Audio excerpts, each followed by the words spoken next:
The 98.9.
Good morning, guys. Welcome to Island Tea right here on Win Media SKN.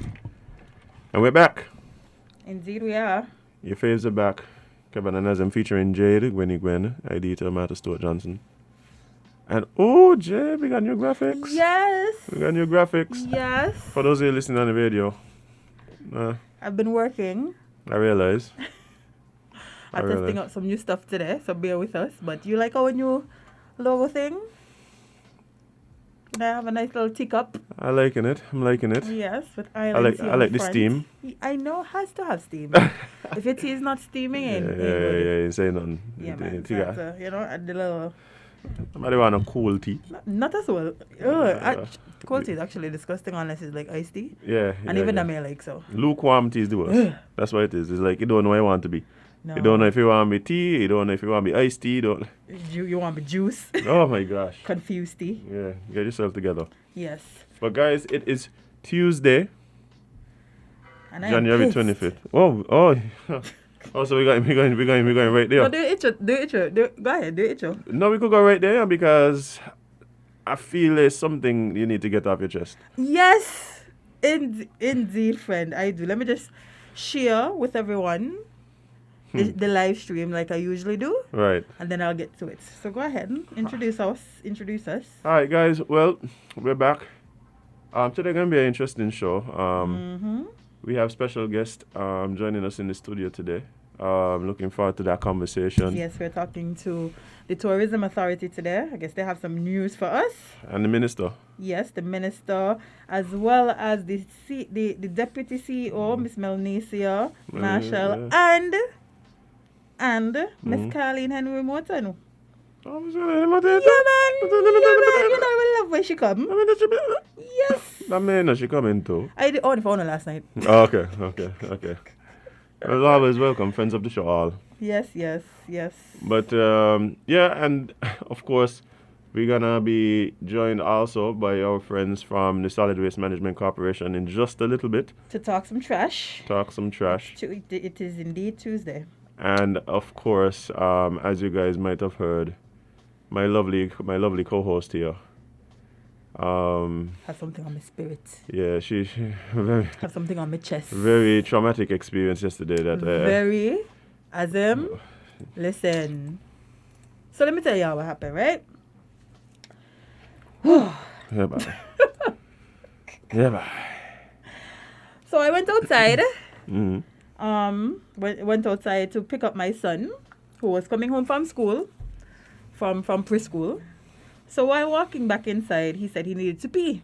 So we stopped because, you know, toddlers and bladders don't really. Yeah. Them they ain't really gonna. Yeah. And he barely made it. But he made it. Not really. Okay. But, you know, it wasn't the worst. It wasn't Right, it wasn't the worst. Yeah. Got you. So after that, now, I turned around to go back into the house. And I heard somebody belting out my name. So I'm like, what the hell? Mm-hmm. Swung around so that it's a guy that I know from high school and primary school, but he has mental issues now. Oh, okay. He is not.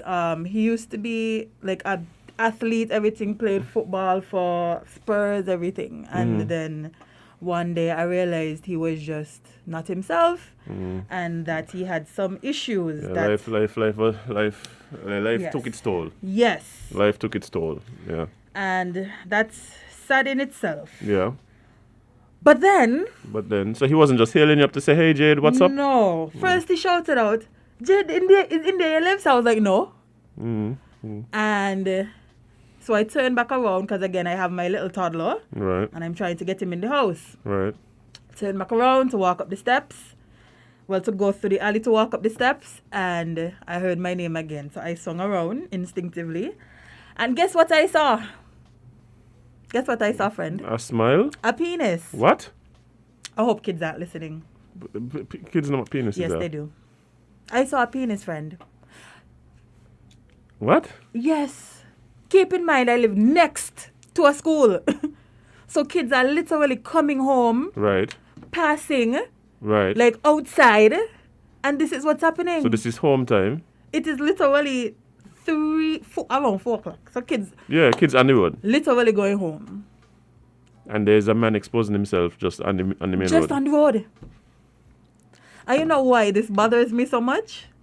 Because time and time again, we seem to not want to address issues until something happens. Yep. Time and time again, we talk about addressing things that need to be addressed. But they only does be addressed when it turns into something that could have been avoided. So, for instance, walking on 4th Street. Right. Terrible experience. Terrible experience. Wow. People thought the vendors was an issue. Try walking on 4th Street where there's tons of people who seem to have mental issues walking back and forth every day. Yeah. Following you. Right. Harassing you. Literally, I've been followed so many times to stores to buy, like literally. Menacing you. You're making it hard to breathe. Let's put it that way. And it's like we want to wait until something serious happens before we address the issue. Now, it was all well and good. Y'all decided, you know, we're going to clean up 4th Street. We're going to remove all the stalls. You know, we're going to put them somewhere. But what about the people that are literally a danger to us? And I'm not talking about all of them. Like, I'm not talking about everybody who's homeless, who's just outside. That's an unfortunate situation. But we can't just we can't just forget people. It's clear that a lot of these people have some type of mental issue that needs to be addressed. They can't just be like some of the people that are literally on our streets daily have at some point been violent against someone. Yes. Like it's documented. So what's the hold up? What are we waiting for? For somebody to die? Yeah, probably a stabbing. Oh. Probably a stabbing. Interesting. Usually. But why you think that is though? Why you think that for some reason it seems as though these people are just ignored? I don't know if it's the lack of resources or it's the lack of care. Because you know what story always resonates with me that makes me sad every time I think about it. So there is this guy, he's also homeless. His name is Mac, right? Mm-hmm. Mac's mom, like when she passed away, because when she was alive, he used to see him with her all the time. That seemed to be his only caregiver. Right. She passed away. You know what happened? He ended up on the streets. Right. Like, why are we? Why is this the situation? Where is there no place, no help, no facility for people who cannot help themselves? Yeah, it can't just for those who are listening, it can't just be the psyche ward. Like No, that's definitely not there. That's not what we're talking about here. Definitely not there. Some That sort is- of That assisted is living. last. Yeah. And again, I think this is the issue. A lot of the times, I think I really think it is, Jed. I think it's twofold. I think one, people maybe just because they haven't given it the thought, don't know what to do. Like they did. Sometimes there's a problem and people know what to do and they just refuse to do it. Maybe lack of resources, maybe lack of political will, all these kind of things. I think people look at that and just don't know what the answer is. I think that's one. Two, I think St. Kitts in particular has romanticized the mental health, the people who suffer from mental health issues for generations. I'll tell you why I say that. When I hear my parents, older people who I talk to, sometimes I hang out with older people all the time. Yep. And you hear them talk about some of the personalities that were popular in St. Kitts. You hear them talk about Charlie Breadfruit, Daniel Ban. Exactly. But you listen to the stories and I'm thinking to myself, these people were obviously sick. Yeah. These people obviously, you hear people talking about people coming to the school compound and teachers jumping over banisters. Just because you hear such and such on the compound. But they say it with a sense of they romanticize it. It's like these are the things that made our childhood sweet, right? And I'm telling you, like I've had the conversation. I said, so yeah, I never thought like something wrong. I said, but man, that's just fun, man. They're just being fun, and I'm saying, but y'all telling me other stories about how he bang a man with a guava stick. Over here, you're telling me a story about this one here who went in somebody's house and so these people obviously were a danger to society. I mean, luckily, nobody died. But so I think we have a history of romanticizing people with mental health issues as being personalities. We gotta cut it out. It is not a joke. Mental health is not a joke. It is not something for you to sit down in the shop and laugh about and kiki about. Like there's people can literally get hurt, and in different countries we see it happening all the time. Like look at Jamaica, we see where people have been stabbed and bitten and all type of things. Like this is something that happens around the world regularly. So why are we going to wait until it gets to a point where somebody is physically harmed? Not only that, Jade, the fact that sometimes we just want to assume that this person isn't a physical danger to society, I think that is short-sighted. So it's not to say that these people have been assessed in any way by any professional to determine whether or not they possess or it's likely that this person is going to become physical or violent towards, even strangers. Right? Mm-hmm. I mean, and the truth about it is, outside of what is best for society, and we don't want either the eyesore or we don't want to have to deal with, the trauma of having to be walking down the road and there's a man like pleasuring himself in front of your 6-year-old daughter. Like these are things that happen. Yeah. And people laugh. Literally, like you're going in the square and there's like this happening. When I was in high school, there was this guy. He still walks around now freely, and he used to do it all the time at the top of the square. I sure is where the food court is right now. Right, exactly. So you have young women, young men. And I'm glad you said young, because if you look at the but not only that, if I do that, is jail again, eh? No, definitely. Yeah, they lost me. Buy quickly, no? Lost me. But the thing is, majority of the people that... As they should. I mean, yeah, rightfully friend. Majority of the people are young people. It's not like some old man just walking up and down, I could literally tell you that I went to school with 2 out of the many, and 3 I remember from not school, but you know. They're maybe a few years older than you. Or something. Like there are young people out. There are young people as him. Yeah. And I'm not talking about Pinders and the other. I can't remember the other one's name. Like I'm not talking about them. I'm literally talking about. It just seems like as though we're just waiting for them to dead. Yes. We're just waiting for them to die or kill somebody. But I had this conversation with somebody the other day too. Let me finish the point I was making. I said, it's not about just the inconvenience and the trauma and all of that to society. We have to understand that these people need help. They need help. They need help. And it's clear. It's not like like they're hiding it or something. Yeah, like they need help. And I think we fall short when we don't provide the help. But what you said just now is very true, because I remember a few months ago having the conversation with somebody about it seems as though almost every week you see a new young person who seems to be struggling with some sort of mental illness walking the streets.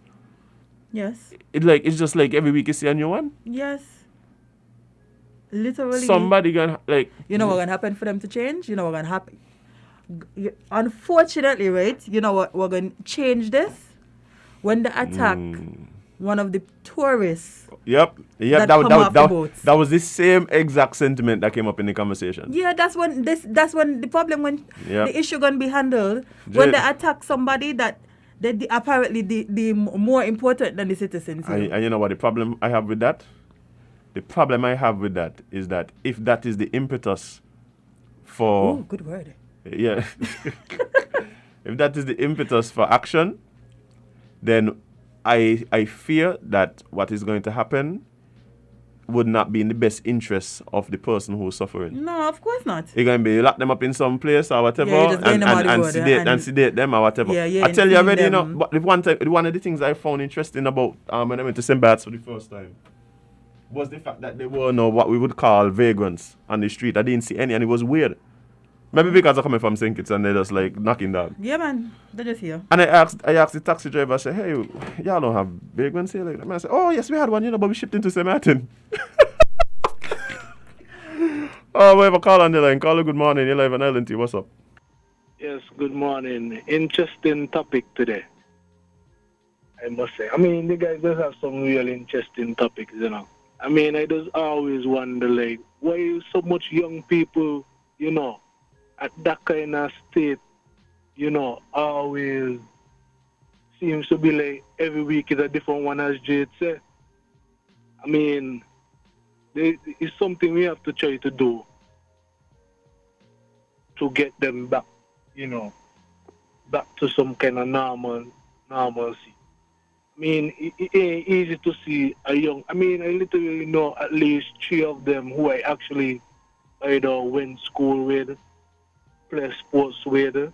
Same thing, yes. And, I just feel so bad, like, I mean, sometimes, like, they'd be even, when I pass, they even call me name and, like, I give me $1 and I got to, give them something, because they know me, like, they ain't even know you. Right, close. Yeah, and it just feels so bad. Like, I could tell people about I play football with this guy here, and he was so good, like, you can't believe. People be like, what? You play football with him? He was that good. I telling them, I could give you a whole story about this guy, and, it's just sad to see the, they turn out that way they are. Yeah, man. I don't know what they could do to help, but I feel like they could find a way to help these people. Yeah, man, definitely. Yeah, definitely. Appreciate it, man. Yeah, man. Yeah, what it is, Jade? Apart from the fact that when you ask people off the top, they don't really, like, why you could do my man, And, like, the caller said, like, you really, like, a lot they don't know, but it's not for us to know, right? Because this is not our field. Like, this is not... No, I'm not a... Right. But I think one of the other things that happen is this feeling by a lot of us, and I'm going to say us because I don't believe this is just something that exists amongst, like, politicians or whoever.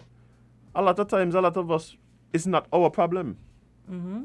That's really what it is, So these people are basically forgotten by society because it ain't nobody's problem. Nope.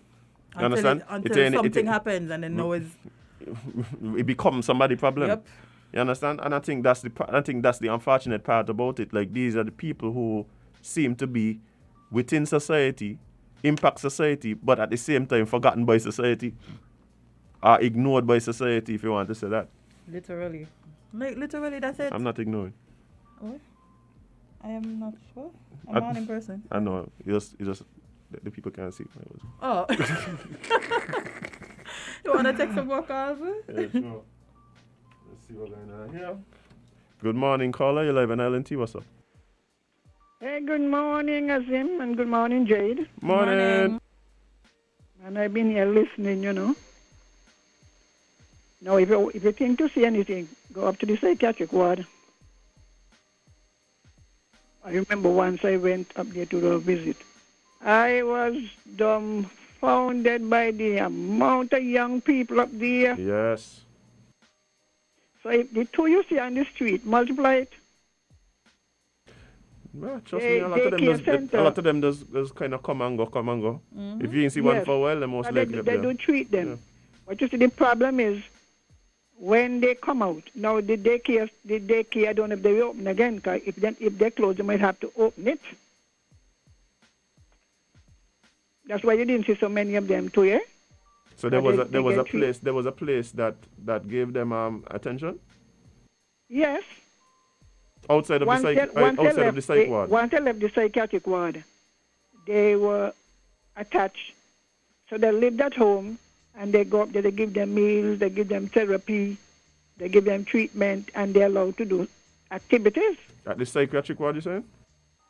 No, at the Dr. Lake. He had a place up the village for it. I don't know if it's there still. Okay. Yes. That is where a lot of them go. But I don't know through the COVID if it closed down now what. But sometimes the trouble is in the community too. Now they send them out to their families who may be struggling to take care of them. Because remember, they're not easy, you know. But not only that, you know, Miss Henry, a lot of times the situation that have them you know, struggling is right in the home. You send them back right into the environment that may have caused the trauma in the first place. That's why for the community too. Right. The community too. Because some of them, they don't want to hear about the ganja, but it does send a lot of them up there. They sprang along, and they also all of the drug pushers out there who making addicts out of our young people. A lot of them is that, you know. All who build in the house out of coke and crack and cocaine and everything. And who mixing up the ganja with all kind of stuff and giving our young people. Because, you know, they want to experiment, eh? They end up, they come back out, and it's like before they couldn't even catch themselves, they're pushing the things back in the young people's hand. And sometimes it is too much for a family to manage, because some of them could get violent too, eh? Definitely. Some of them have real mental illness, you know. Beyond the drugs. A lot of them, they could even be born with a mental illness, and sometimes, you know, because of stress or whatever. I don't think a lot of people recognize the trauma that exists in some of our communities, you know. No, not at all. I mean, think about it. I was a teacher, right? Mm-hmm. I'm just not children that was in school that I taught, you know. Not children who just was in school, but children who sat in classes that I taught. A lot of them young men ain't here no more, yeah? And they're not here based on violence. Yeah. Now these people in class with fellas, other young men who were friends. I just about to say, imagine having to lose. Imagine, right? Remember when we was going through that period where a lot of people were dying constantly. Yep. Yeah, they were dying. Imagine like flies, being you know? somebody that has friends that every time you wake up, your friend dies. Yep, I'm telling you. I live in an area. I live in Newtown, right? I live in an area right in the heart of it. And when I look, I see name up on my wall. You understand? Some of them get killed in Nevis and all, you know. The group was. I said, trauma. You lose one, it's bad enough. You lose two. Some have happened on my street itself. You understand? Yeah. On my street. You hear gunshot in the morning, you hear this one get killed, and then they circle up killing in Newtown. Newtown is traumatic. Newtown and Village and Irish Town. These are trauma centers, you know. And sometimes it's hard to escape the purveyors of murder, all those who selling the guns and the things. Some of them sometimes is even trauma they witness, you know. But You know that? That's what I'm saying. That's what I'm Some of saying. them witness murder and they can't deal with it because they can't go talk. It pushes them into a nervous breakdown. Yeah. You know, my heart goes out to them, and sometimes I feel that they don't get the attention in the community. Because it's one thing to put them in a psychiatric ward. What are you preparing them to go back to? Like I said, a lot of times everybody seems to believe that it's not their issue, and so these people become Because it's not their relative, and even some relatives they disown them. Yep, literally. And Just they blame abandon them and oh, just leave them on is the he? road. He makes so. We become very He don't make dismissive. no so. We become very dismissive. We say, oh, yeah. Yeah, it's all of us. Yeah, I remember, right? You know, there was a tall fellow. I sure can't say don't go to know. But there was a tall fellow who used to be by in front of Ram supermarket begging, give me a thing now. He wanted a Coke. He seemed to like the Coke drink. I don't know if you remember him. And I would say, what you want to eat? If I meet him by Island Bakery. Miss Henry, not give him nothing. I said, who tell you the fella eat for the day? I would order because I don't give my money. But I would say, what you want? Something to eat or to drink? And I go, oh, don't give him. I asked some of them, hello, are you aware that sometimes they need for the whole day? They have the place down the bay where they give food and so. And some of them just go down there and get meals. They don't if it open still. You know what I mean, right? Down by bees. Yeah. I don't know if it open, but I haven't seen it open in a while, so I don't know. Right. Now, some of them depended on there to get a meal. And then they open the Dr. Lake Center and more goes there. But with the corona, is the possibility that some of these places have closed? I don't know if somebody know they could talk, because sometimes you could direct the families to get the meal from there for the person. Right. But it makes no sense. You go into the psychiatric ward, you get treatment, and you come out. And you go home, and some of them don't even want you back in there because sometimes you might have created so much chaos in the house. Right. Pray for them, and if you could, sometimes you see them hanging out by the Island Bakery and the supermarket. Buy a thing, give them. You don't have to give them your money to go build up the Coke man and the Ganja man kingdom. You don't have to do that. But at least if they want something to eat, give them something to eat. I appreciate it, Miss Annie. Thanks. Yeah, guys, we're going to take a short break. But before I go, I think what's important for us to note, and I think this is what gets forgotten in this conversation, we are no better than them. Nope. Right? I remember somebody told me one time, he said, "Bah, you're only one Miss Pechek away." Literally. You're only one Miss Pechek away from ending up right with them people, One Miss Pechek, one trauma. trauma. Yeah. Like there's so we are not exempt. Mm-mm. We are not better than anybody, and the mind is a fickle thing. Yeah, you never know, and you never know people going to jail, and you never know why it is going to send somebody to a place that it's difficult to come back from. Definitely. So we have to be kind, but we also have to understand that we have to protect ourselves. And I don't think that's our job when it comes to dealing with that, because we aren't equipped to do it. Like, I can't go on 4th Street and tell somebody go to the psyche ward or go seek help or like don't do what they're doing. I can't do it because they're not gonna listen to me. I think what needs to happen is there needs to be some arm, whether it is a non-governmental agency, a government department, whatever, who's just like how we have truancy officers who go out and look and check up on people and things like that. And it might exist. I don't know. But it needs to come on stream, because we don't want to wait until something happens. If somebody is walking around and it can just not only that, things done happening. I just about to say, I saw a penis unsolicited yesterday. At 4:00. Doesn't sound fun. It does not sound fun because it was not. Wow. And imagine if he could do that to me. Like, imagine the kids, the girls, the boys. With the children right there. The school, as in where I live. I live next to the school. Right. Yeah. That don't sound like a good combination. Not at all. So please do something about this. Yeah. But anyway. Guys, we're going to take a short break and come right back because we have our friends from the Solid Waste Management Corporation in studio with us. Stay tuned, stay locked. We'll be right back.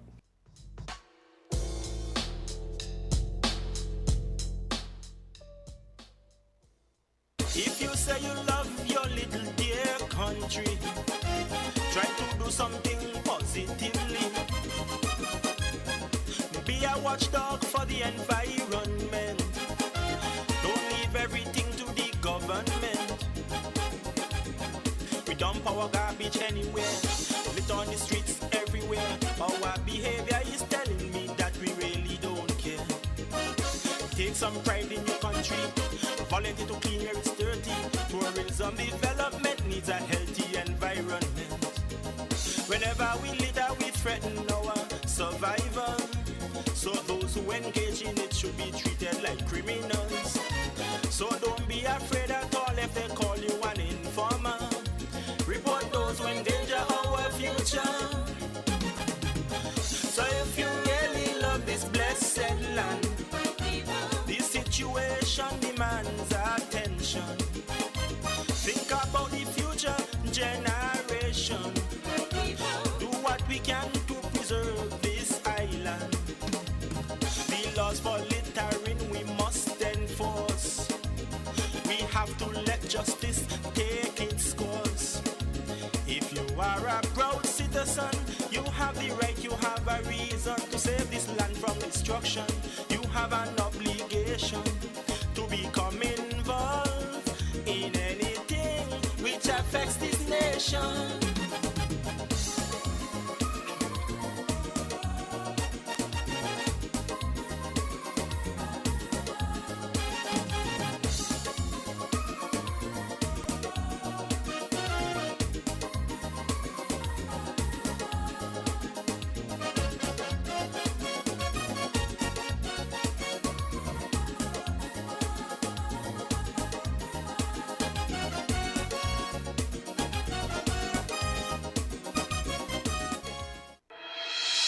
The Solid Waste Management Corporation, SWMC, is working hard each and every day to keep St. Kitts clean.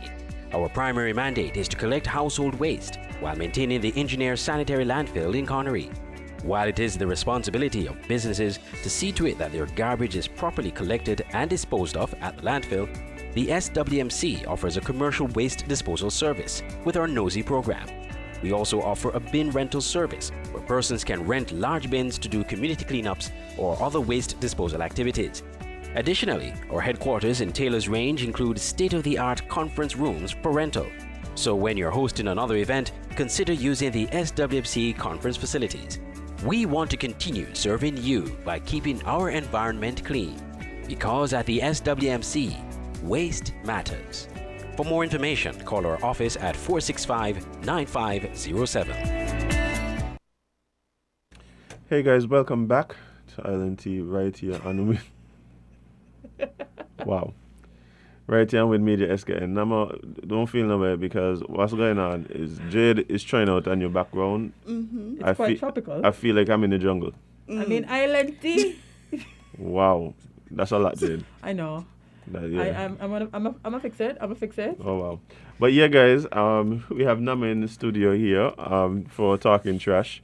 And we're really excited. We always look forward to you coming in on Tuesdays. Nama, how are you doing? I'm good. How are you guys? We're doing great. Jade is doing something. Yes, I can see that. Yeah, she seemed quite preoccupied with this backdrop or background. Yes. Oh boy. It takes. Well, okay. I will watch after. And it's a lot. Okay. And, no. We'll figure it out. Yeah, but I'm kind of scared to give an input. That's probably best.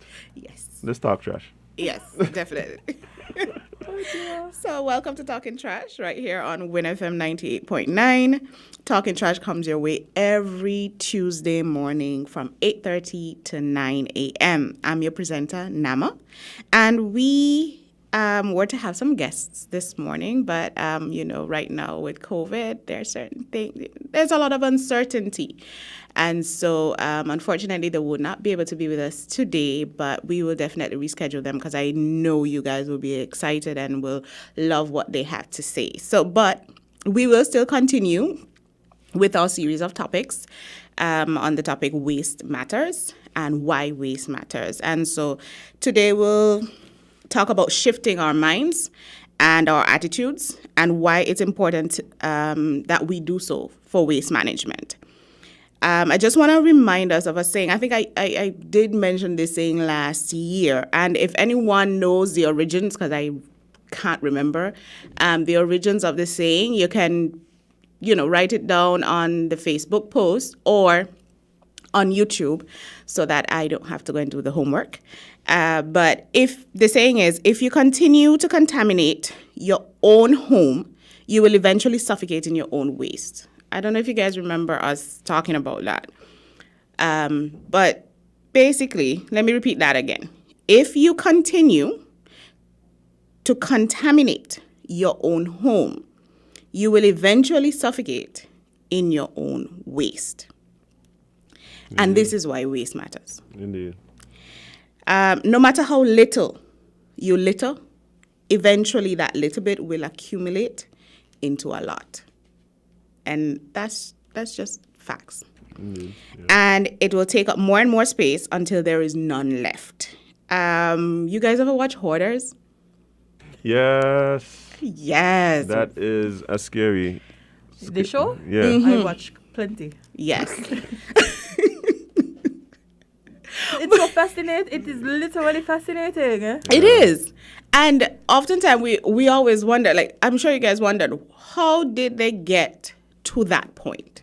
Yes. Yeah, exactly. Not having space to walk, dead animals in your home. Literally can't see your floor in 20 years and stuff. Oh right. My gosh. So how did they get to that point? How did they allow waste to accumulate in their household? Very gradually. Exactly. Mm-hmm. It was little bit. It was a little at a time. Mm-hmm. And that is what we need to remember, that it's not that somebody comes and just dumps a whole set of waste or garbage on you.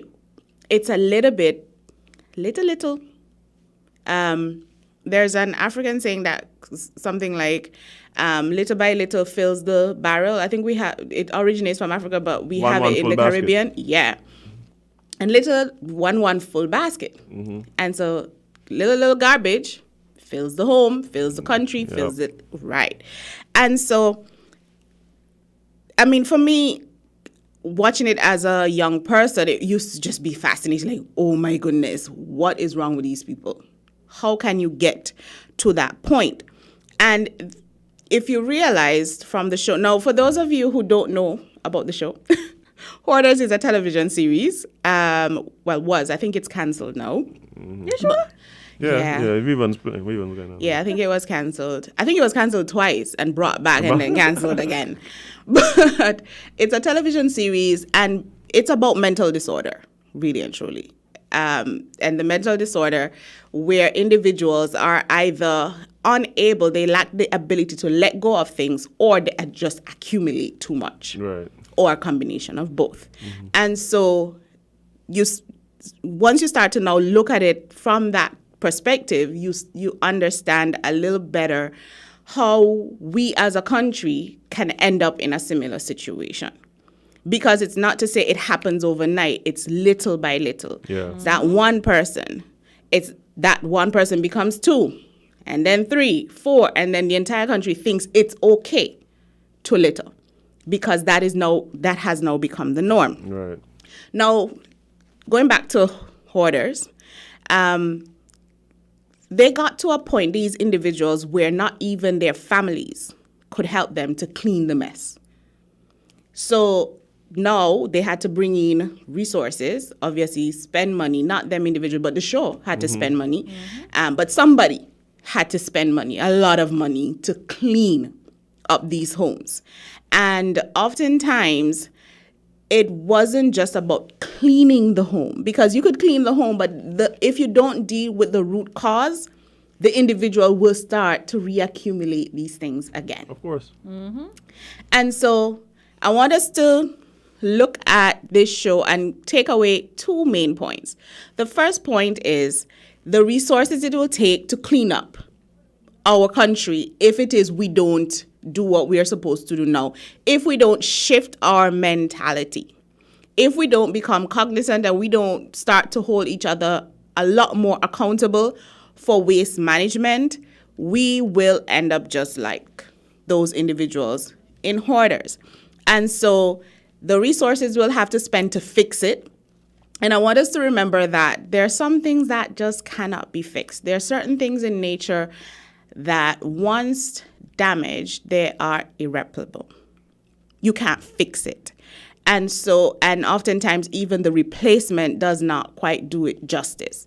And so we need to nip it in the bud now, do what we ought to do, and just get it done. Change the mentality, and that starts with education for the young and the not so young, and those young at heart, as my mom would like to say she is. And for all those individuals who have already shifted their mentality, you need to encourage others. Because have you guys ever been in a group project? Yes, of course. We've all been in group projects. Oh, boy. Where you have one person, two persons out of 10 who are practically doing the same thing. And not just group projects, anything with a group. Mm-hmm. You always have that 20% that does all the work. But eventually that 20% gets burnt out. And so we need to ensure that the individuals doing the work is more than 20%. Right. Indeed. It's easier to monitor 20% of persons who are misbehaving than 80% Right. of individuals misbehaving. And so the shift in our mentality will allow for that. We don't want to reach to a point where our children and our grandchildren have to be fixing our mistakes, cannot live a healthy and happy life because we made a conscious decision one day to take a sweetie wrapper, and throw it where we were not supposed to. And I want individuals to remember that at the end of the day, when you think of something, more than likely, most of the individuals aren't thinking the same thing.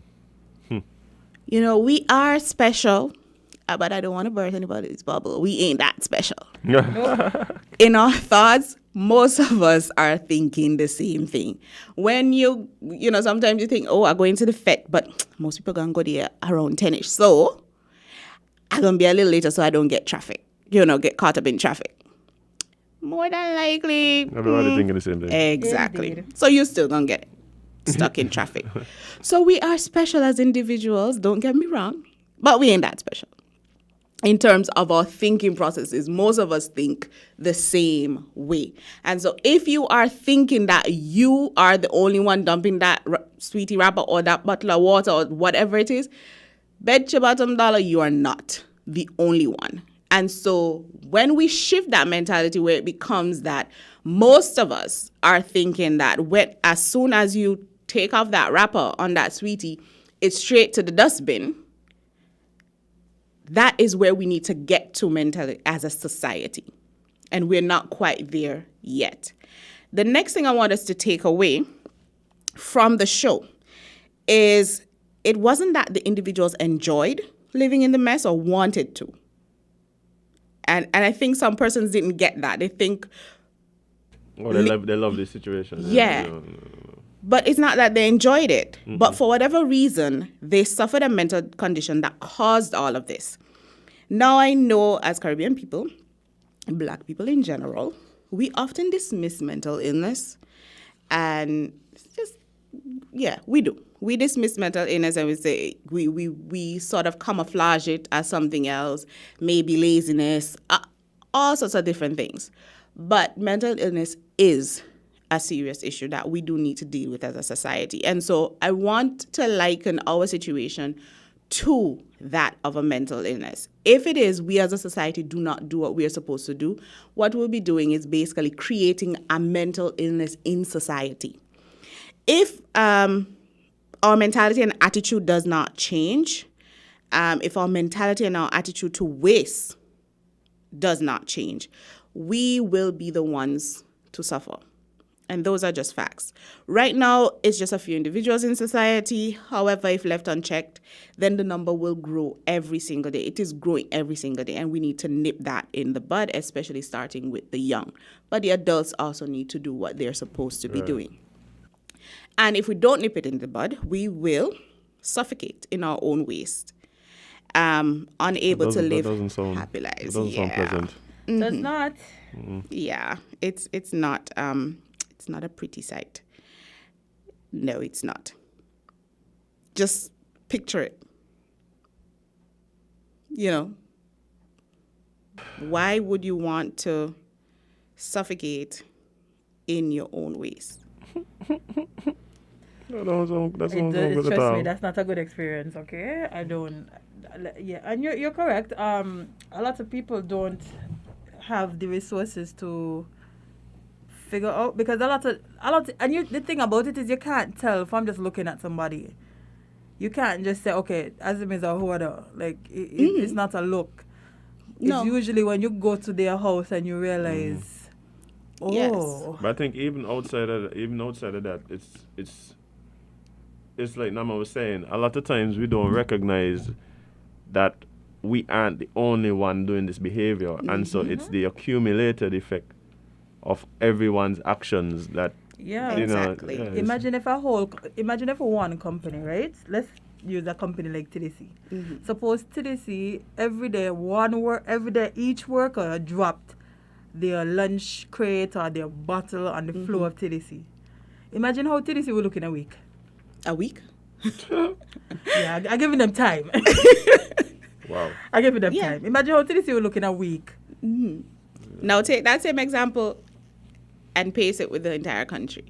Yes. And take that to the entire region, then the entire world.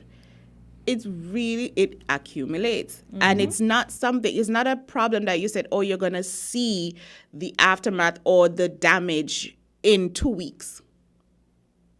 It's going to take 20 years, 30 years, 40 years. And so we may not deal with the brunt of the consequences. Right.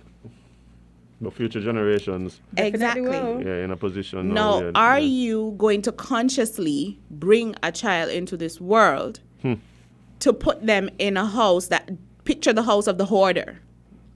Are you going to do that? Yeah, probably gonna avoid that. You probably should. You probably should. You probably should. And Jade, I like, you used an example, right? In terms of a business entity. I recall reading an article years ago, and I don't remember what company it was, but it was a cloth company. And what happened was every time, if you go by any cloth company here, they would measure a yard. Now, what was happening in that particular company, and it was a massive one, was each time they measured a yard, at the end, let's say they measure 2 yards for you, they'll give you an inch extra, right? And then cut that. Now, the company did some analysis and so forth, and they found out that they were losing millions, yeah, of dollars just by that 1 inch. So you're looking at it as the person cutting or as the it's just an inch. But when you add up those thousands, tens of thousands of inches, it accumulates. Yeah.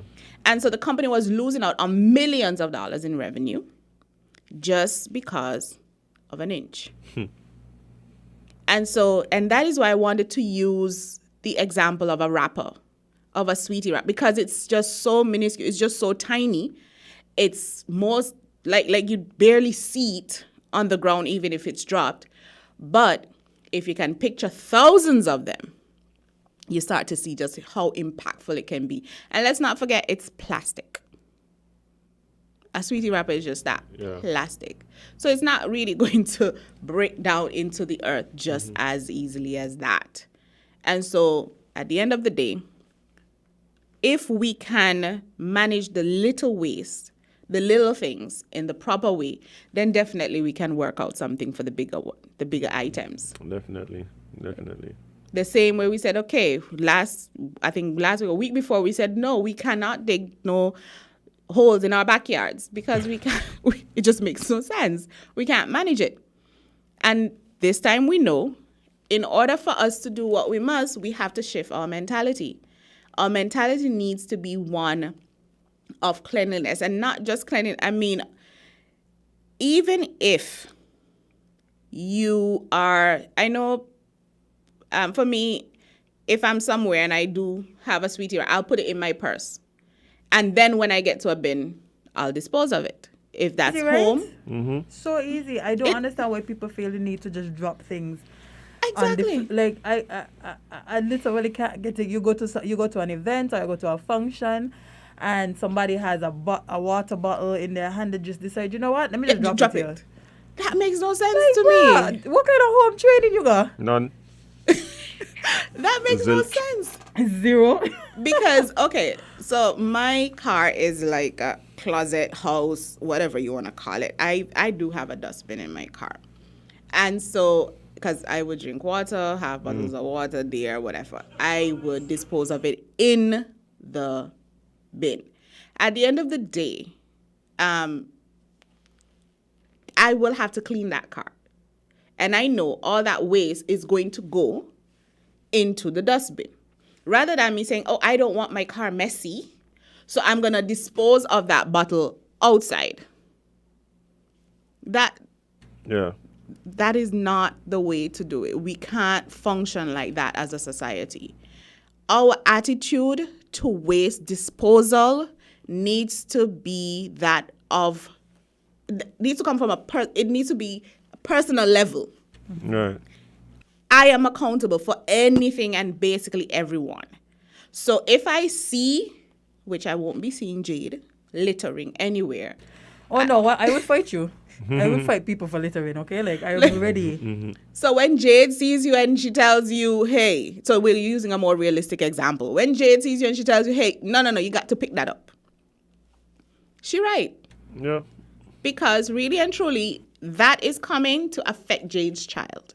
And she has every right to ensure that her child has a good, healthy, sustainable future. Indeed. Better. Yes. We don't. I'm gonna mess up this earth and me try got to run up and down in the city. Don't bang with Jade. Don't bang with Jade. Yeah. Exactly. We cannot mess up the earth for our children. And so now a person will say, oh, how do you dispose of this waste properly and stuff like that? Well, it's called the bins that you utilize. That's at a home level. If any grown adult person asks you how to dispose of waste, they should be ashamed. Do you not know to use a garbage bin by now? Jade, I've said this too many times for the year, and we are not even done with January yet. I've said to several individuals, I think, and I actually said it yesterday in a meeting as well, I think we take for granted knowledge that we have. You think because it's common knowledge to you, that it's common knowledge for someone else. And that just may not be the case. Tisk. Unfortunately. So me thinking that, hey, if there is no tap water, or if I'm getting water from an unreliable source, I should boil it before I drink it. Somebody else may not think the same because of their life experience or because of how they might have grown up. They may not have ever had to face that situation, or they may not have even been exposed to TV shows, books, no literature that would have enlightened them to that, unfortunately. But we should not have individuals in society who do not know of how to properly dispose of their waste. But I would, as a corporation, we're not going to take the approach that we're taking it for granted that individuals know. What we're going to do is we're going to assume that there are some who don't know, and so we're going to impart the knowledge of how you're supposed to dispose your waste properly. And so if you do not have a bin, you ought to get one.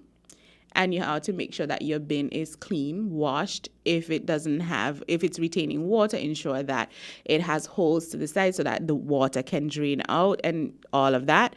And you put out your waste on the day of collection only.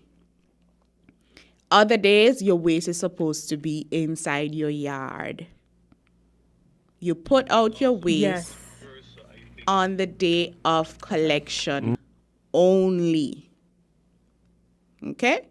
That's how it's supposed to be. So know the day of your collection and then put out your waste on that day. Okay, guys? Let's do that. Simple. Exactly. Very, very simple. Throw your garbage in the bins. If you're in town and you can't find a bin, take the garbage home to the bin that is at your residence. Exactly. And then on the day of your Collection. just take it outside in a bag, not just fling them by the garbage and feel like the garbage collector is supposed to collect them for you like that. Put them in a bag that is safe and can hold the trash. Remember to, if you have sharp objects, put them in something so they don't get hurt. And they will collect the garbage. Well, Jay, like we might have to hire you, girl. For free, you know. That's the thing with about me. For free. For free. The garbage going from your house. All municipal for waste free. is collected for free. Wow.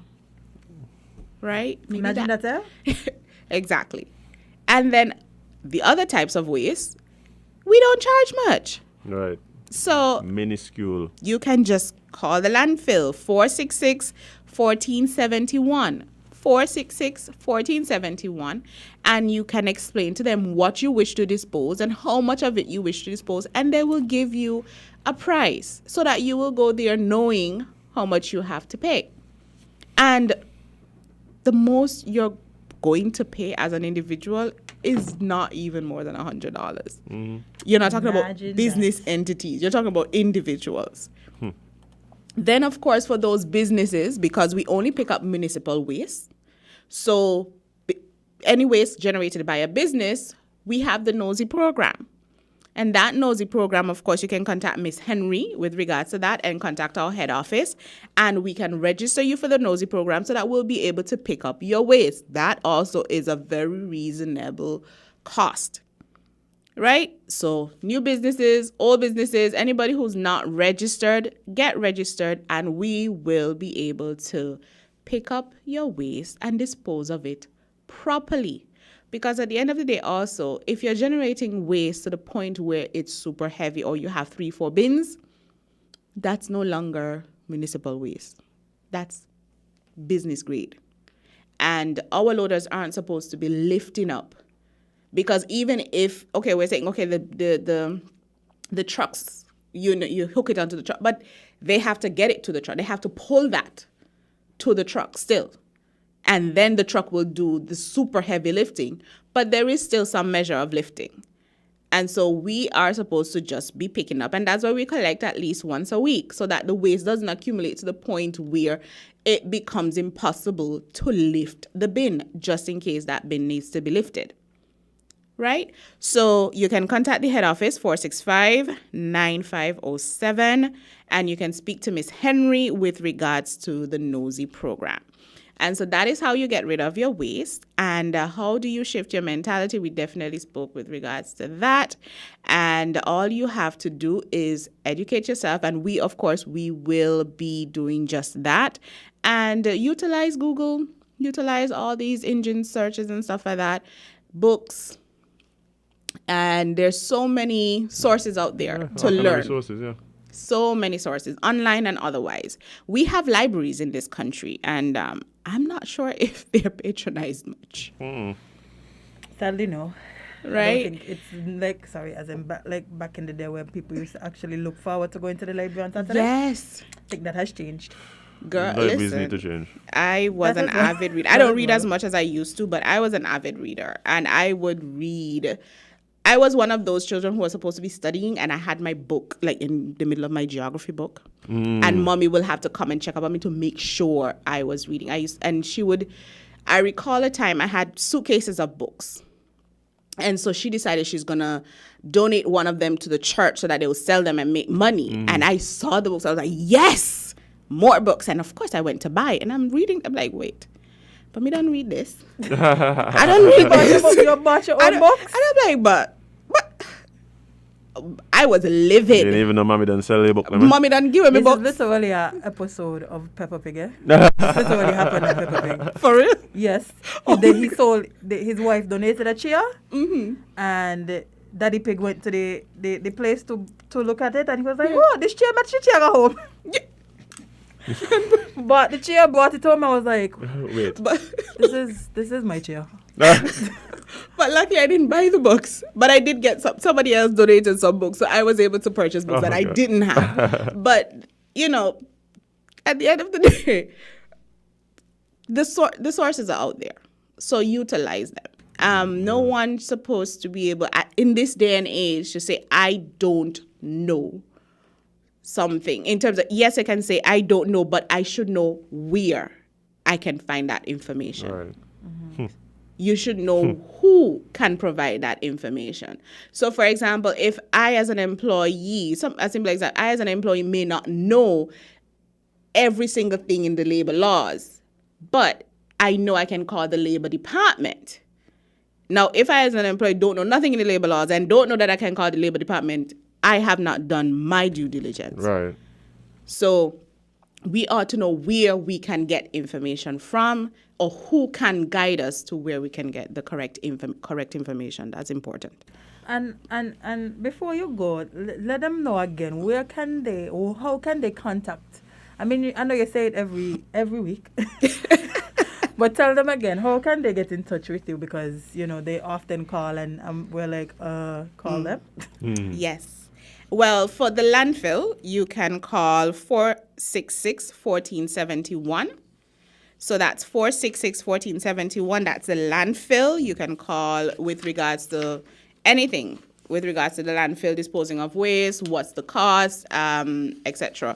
For bins, availability of bins, you can call the landfill for that, but you can also call the head office for availability of bins. And the Nosy program, or any other questions in terms of the collection schedule, call the head office.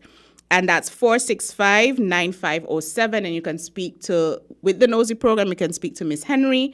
And with regards to other matters, just ask for someone in the collections department, and we will be able to get that information for you. Otherwise, you can ask for my department, which is marketing and PR, and we can definitely assist in giving you whatever information you need.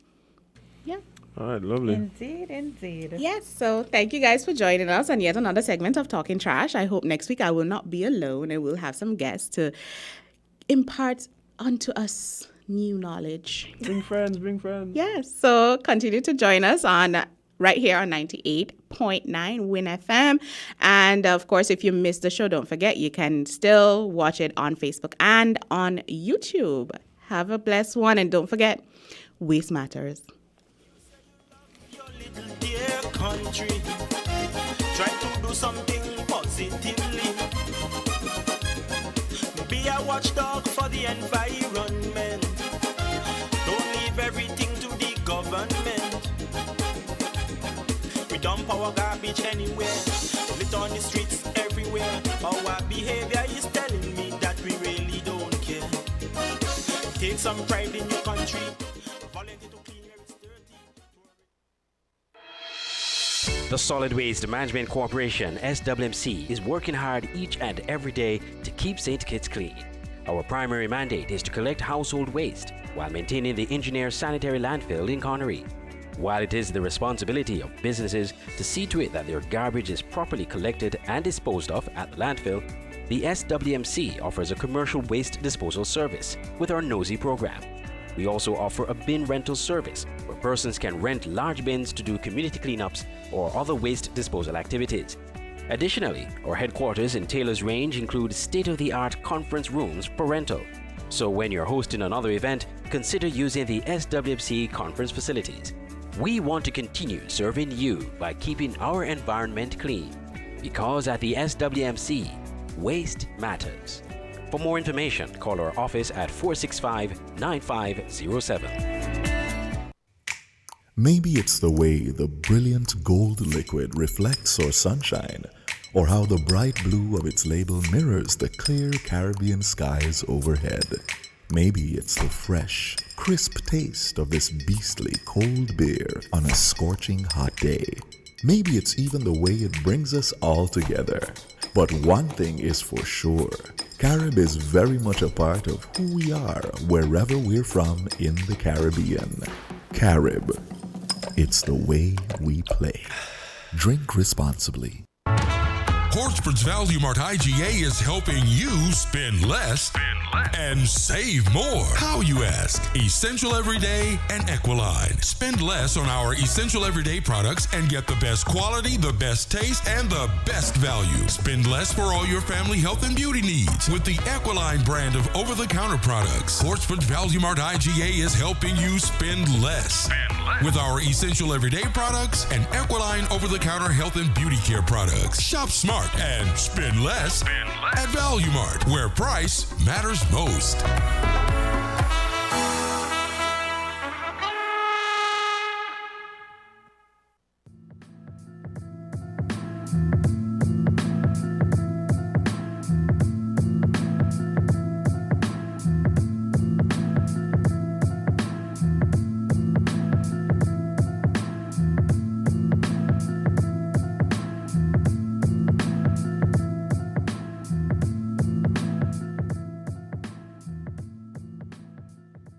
Good morning, guys. Welcome back to Island TV right here on With Media SKN. With your faves, as M. Sam Scavan, featuring Jade, Gwenny Gwen, Idita CPL, Martha Stewart Johnson. I'm cold. You're cold? Yeah, friend. Yeah. I always cold. Yeah, sure. Somebody bring me some beets. Is beets that's a good for low For low blood? blood? Somebody bring me some beets. Oh my gosh. I can't go through life like this, boy. Beach juice. Maybe I don't like beach juice. I'll just cook them. Yeah, I'll just cook them. I got you. But Jade, it is tea time. Beautifully done. Mm-hmm. So, let's start with giving you guys the usual COVID update. So, as of Monday, 24th January, we had a total number of 33 confirmed cases in the last 24 hours, which brought our total to 5,303. And we are at 602 active cases. Unfortunately, it seems like we confirmed another death. Yep. Yeah. Sad news again. I don't know. Guys, for all you who dealing with COVID, wish you all a speedy recovery. We never want to hear about a person's losing their life as a result of contracted COVID, or complications as a result of contracting COVID. Yeah. So of course, love, prayers, well wishes to the friends and family of the deceased. But this is why, Jade, it is important for us to continue to adhere to the protocols. Yes. Right. We don't want to see these numbers rising. My thing is, that's what I tell you from the start of this thing. I tell you, I don't like to hear people who minimize the deaths. Whether it is you're going to tell me other things killing people, yeah, that they're bad too. Yeah, whether you're going to tell me, it's only a little bit of people that's dead, it don't matter. Would you want to be in a little bit? It don't matter. Like, I hate the argument by it's a ridiculous one, to be honest. I think a slap in the face for the people who now dealing with the fact that they lost somebody as a result of this disease. You know what I mean? Don't say that to people. Please don't say that to people. But they just say it with their chest. Well, it's only 0.2% people are dead. You're gonna say it to the wrong person. The wrong person. And your chest gonna get killed. So please, let's not. Yeah. And everything that comes to your brain, comes across as a thought, should be coming out your mouth. So. Yeah, but I mean, again, unfortunately, this is what we're dealing with. And I really just wish that the people who dealing with COVID, have a recovery, a safe recovery, speedy recovery. Indeed. And return to full health. I pray so, yes. So let's talk Barbados, because some interesting things happened. They announced their cabinet. Yeah.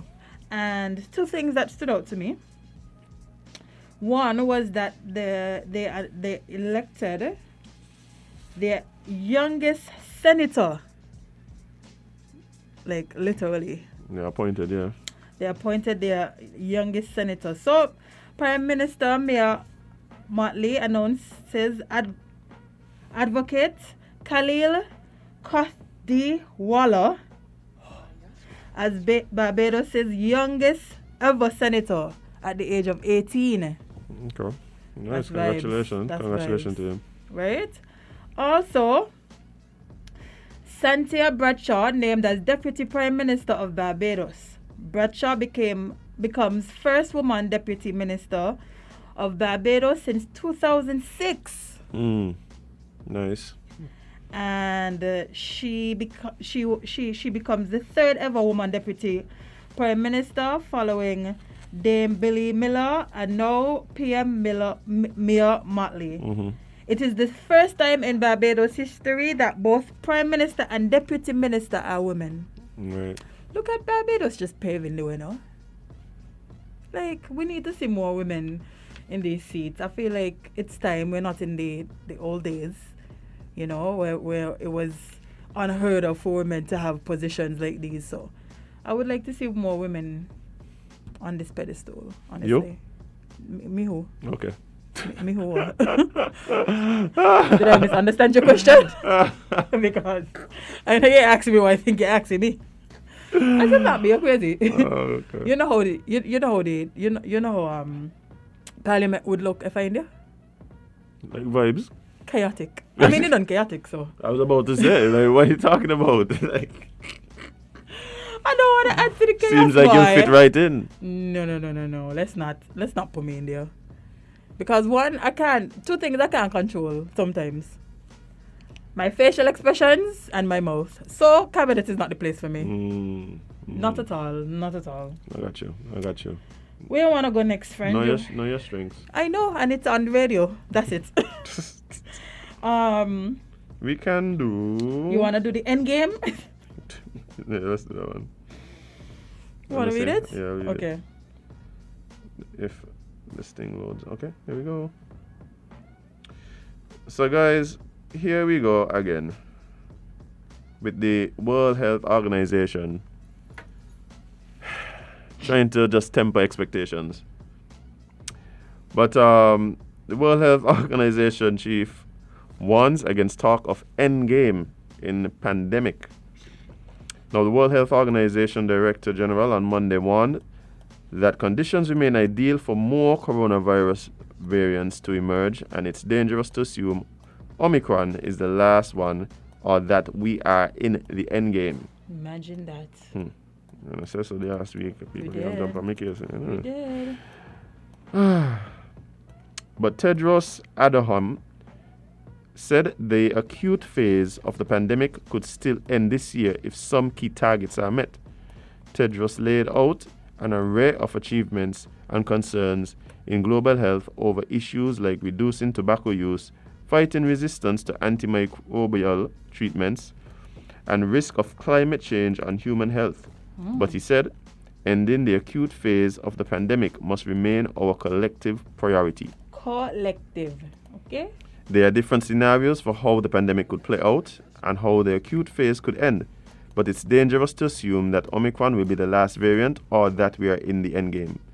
Tedros told the start of a World Health Organization Executive Board meeting this week. On the contrary, globally, the conditions are ideal for more variants to emerge. Imagine that. But he insisted that we can end COVID-19 as a global health emergency, and we can do it this year by reaching goals like the World Health Organization's target to vaccinate 70% of the population of each country by the middle of this year, with a focus on people who are at the highest risk of COVID-19, and improving testing and sequencing rates to track the virus and its emerging variants more closely. Sound advice? Yeah, I think this is important to note.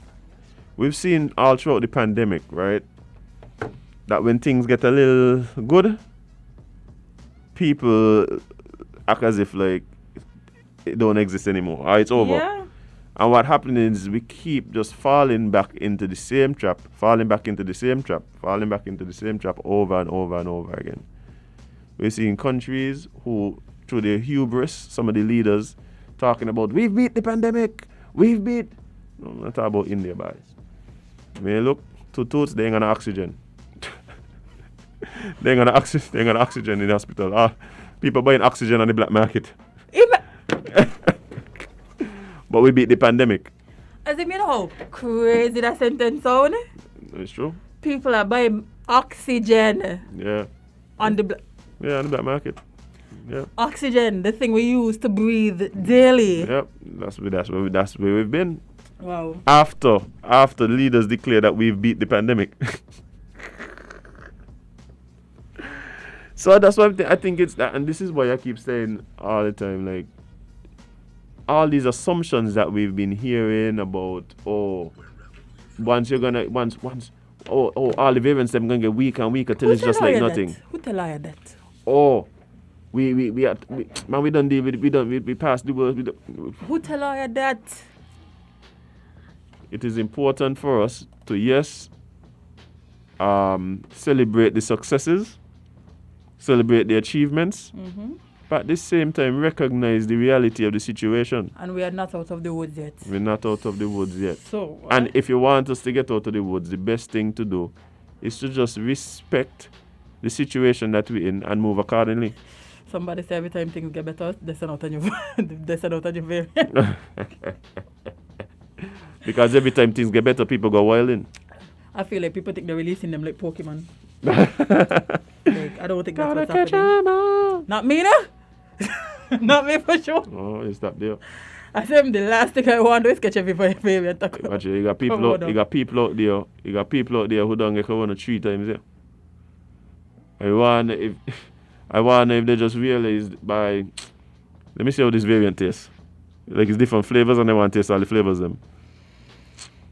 But yeah, guys, we're gonna have to remain responsible in how we operate. We're gonna have to recognize that as much as we continue to do things to lessen the impact and to position us to be able to move forward, we're not to the woods yet. We're not to the woods yet. And once we start assuming that we are, that's when things just get real tense. Yep. That's when things just get real tense. Indeed. So let's, continue to be safe, continue to adhere to whatever protocols we have in place. Mask up, wash your hands, don't cough in anybody's face, please. That is very disgusting and unsanitary. And if you're going to get vaccinated, go ahead. If you're not going to, then follow operate with responsibility. That's all, personal responsibility. That's what I keep saying it all the time. I ain't got no qualms with people and their personal decisions. No, it's your body. What I have issues with is with the people who refuse to operate sensibly and responsibly. That's it. Because you got some people out here when they get the vaccine and they feel like they're immortal now. Yeah. They feel like they're Thanos. They feel like they're immortal now. They get the vaccine and the boosters, so now they're immortal. Immortal? You go ahead. And you say what, man? Running around coughing in people's face. Bro. Because you get vaccinated. Disgusting. Okay. Disgusting. Yeah, about them I tell you. Where we going now? But we're going to Haiti, but the problem with Haiti is that when we can get some jigging news from Haiti, it's always bad, But me understand. It is always. I've yet to come across a news article that made me smile about Haiti. You know how back in the day, when people get fed up of where they live, they just put a house on a truck and move it somewhere else? You think they should put Haiti on a truck? We need to move Haiti. I don't think we have a big enough truck. Because Haiti always Friend, I don't think we have a big Haiti enough has to be located directly over like a fault line or something. Haiti is the opposite of us. Like, you see how people always say we're so blessed and we, because of where we're located. Mm-hmm. Haiti is literally the total opposite of saying it. They are literally located in the worst possible place. Imagine like top cops in the police force leaving the police force to run a gang. This is the kind of things going on in Haiti. Bro. Oh, speaking of top cop and guns, I saw an article yesterday where the former commissioner of police for Trinidad was saying that he used to give guns to... Okay, no. That man there, we had this conversation on Sunday. What? On Sunday, we were talking about who has been the most gangster police commissioners around the Caribbean. The one from Jamaica who was... So the twins did the whole thing on him. The one who talk about those were specially trained drug fetching dogs. That's why we had to kill them. Bro. But but tell the people about the Trinidad one, because that was interesting. Yeah, so there was like a meeting they had, or like a commission, whatever they called with him, right? And there was commission of inquiry or something like that? something they was doing with him. Parana said, yeah, I used to get him gun.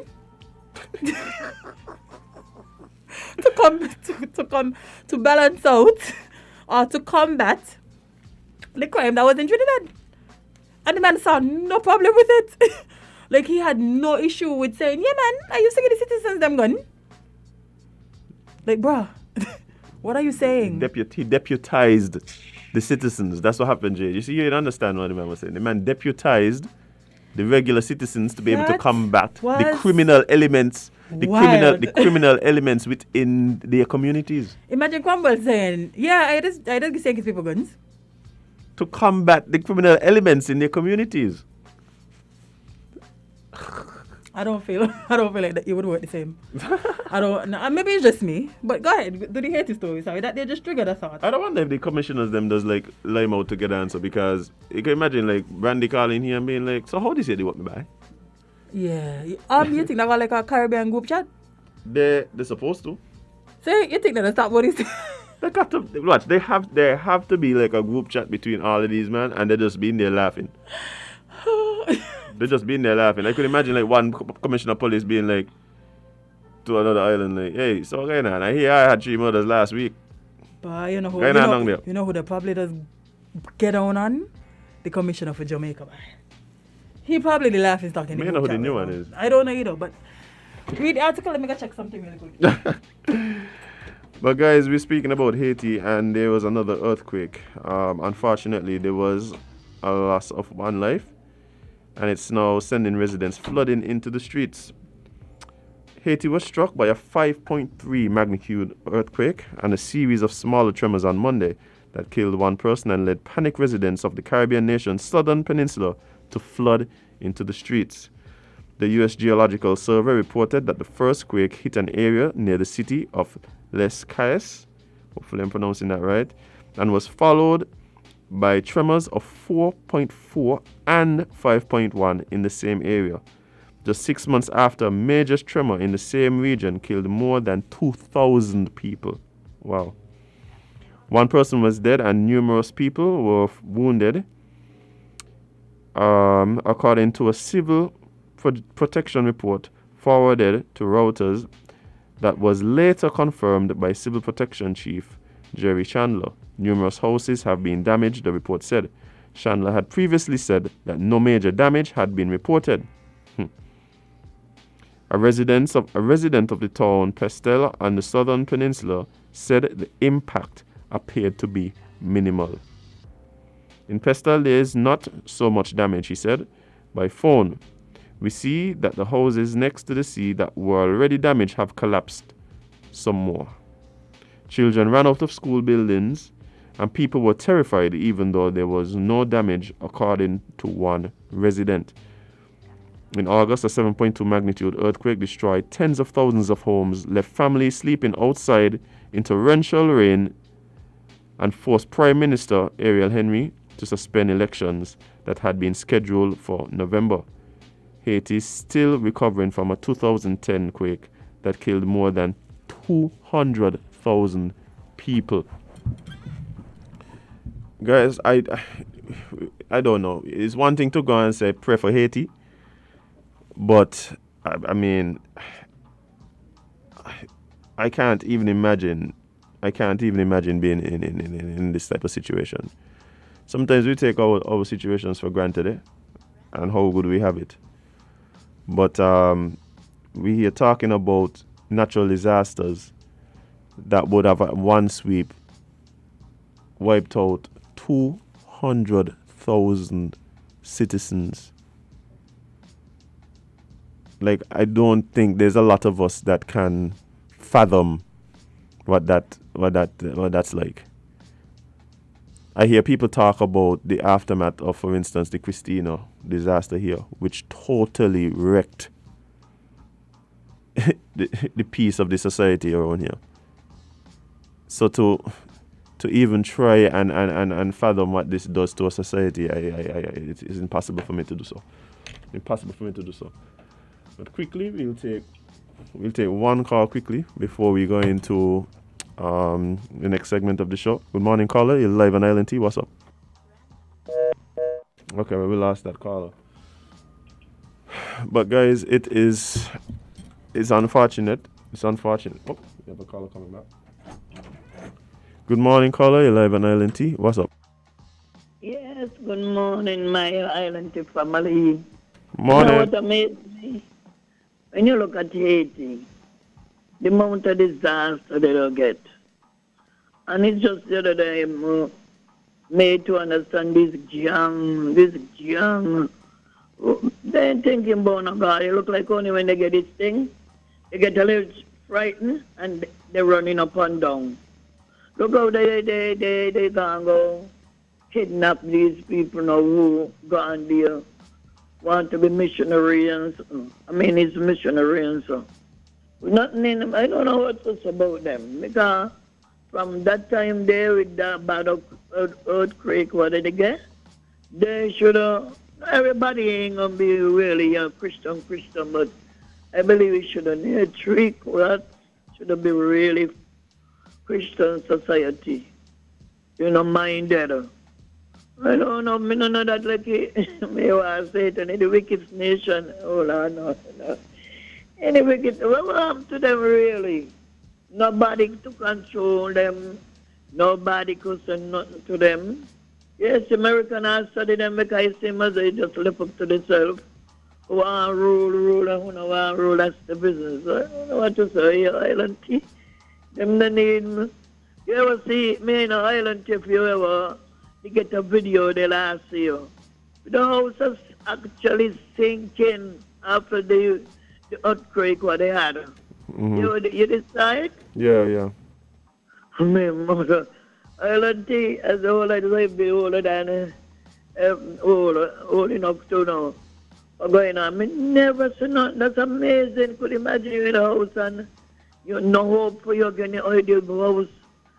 Bust off from the current, you could see. And it gradually going on. I had it on my phone, so but me in a struggle on Facebook. I remember I deleted it and it just disappear like that. And they said Facebook don't take off things where you certain thing they don't want and the page and it's your Facebook change the name to what? to Meta. Method? Meta. Meta. Oh, Meta. Yeah. Well, all we could do is pray for Haiti, right? All we could do is pray for them. Boy, I think it was a little bit of a problem they had, in St. Martin, and you saw them. So that's a whole problem for all the country in the world, my mother. And, nobody you want mercy for them and you still know because them they got my heart and a pack of card. Oh my gosh, I don't know what's about them, the money. People are saying don't send them back off, we must keep them and so, but I don't know, you want sorry for people, yeah. But and then they bring them in your country like that because they believe in the high-tech battle, they're very high-tech. Yeah, man. Somebody never want some, I know you want to go now, but somebody never wanted somebody to say what happened the other day, but it's true now with this cockapoo. Let's say, me how me little disgusting, they put me in there, you come now there and trying to call me. I can't come out. I cannot come out, I'm alive and well, and I cannot come out. But but the person never, the reporter never wanted to, the person say it on the radio station, but it's true, they cut them. All right, thank you so much. Oh my gosh, I don't know how to deal with it. Okay, you all have a good day. All right, appreciate it. Thank you so much. Guys, we're going to take a short break and be right back with a few guests in the studio with us. So stick and stay, don't go nowhere. Right here on Win Media SKN.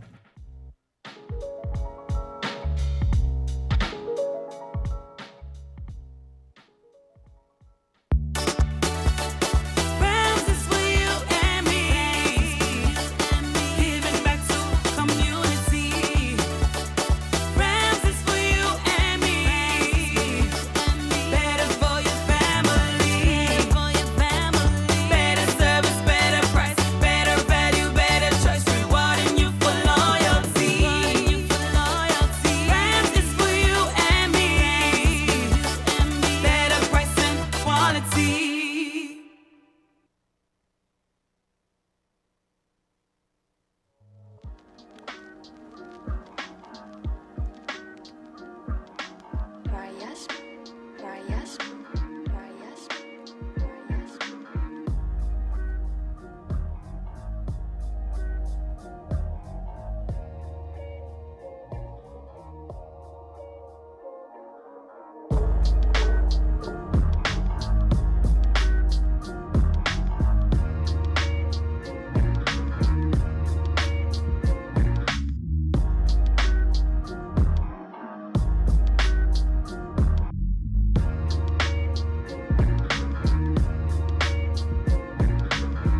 Welcome back, guys, to Island Tea right here on Win Media SKN. And Jade, we are joined by very, very special people in the studio with us today. I think you should add another very fun. Another very? Yeah, because we have 3 people. Verily, verily, verily. Yes, they all deserve their own. But guys, we have some representatives. Well, these are big dogs. The representatives. Yeah, tourism. We have, of course, Melnecia Marshall, who joins us, quite often, friend of the show. Indeed. Hold on there. You saying something? No, okay. But yes, and we also have Mrs. Carlene Morton, who is the permanent secretary in the Ministry of Tourism, and we have, of course, the man himself. Yes, the Honorable. Mr. Honorable. Yeah. Lindsay Grant, Minister of Tourism, live in studio. Live in studio. Guys, this ain't a Zoom in thing now. No. Yesterday, actually, somebody said, the minister in off island. I said, mind your business. The man doing what you gotta do. But Exactly. he's right here in studio with us live, guys. Good morning. How are you guys doing? Good morning. Morning. Doing very well, thank you. Lovely. Well, it's always a pleasure when you guys come in here to give us updates, answer questions, and just talk to us about what exactly is happening with tourism right here in St. Kitts. So, there's a lot happening, and it seems as though tourism seems to be one of the major talking points all around the island, especially now. It just seems like it's so much happening. So, guys, tell us a bit about why you're here today. Where you want to start first? Okay, well, thank you first of all, Azim and Jade, for having us on your widely listened program, Island Tea. So we're thankful for that. I have with me, as you've said, my permanent secretary, the Ministry of Tourism, Transport and Ports, Mrs. Carlene Henry-Morton.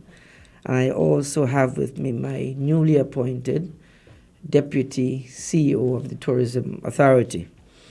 We're here this morning really to give the public information and as to what is happening in the industry as we speak. We know it's a very fluid situation, so we are always on top of giving that information. In fact, we've instituted a monthly press conference for tourism just to make sure that all the stakeholders, both locally and regionally and internationally, are brought up to date in terms of what's happening in St. Kitts. So I'll try as quickly as possible to just give a brief overview of where we are today. As you would recognize, the cruise sector, we started back in a phased approach sometime, I think, November, December, thereabout. Of course, we were going pretty okay until the Omicron virus set in and really set us back significantly. As you would appreciate, that we are not unique to the situation of tourism and the situation of ships coming to any island. We are part of what I would say a global community. And so we have probably the same challenges being faced by every particular island. However, as you know, in 2018 and 2019, St. Kitts was really way above the rest, punching way above our weight, where we brought over 1 million passengers into St. Kitts in 2018 and again in 2019. And, having set that bar so high, even though we're in a pandemic, people are expecting, that's our stakeholders are expecting it to be business as usual and we get the same numbers. That is not going to happen. And that's going to take some time to build back better where we were in 2018 and 2019. It's going to take some time.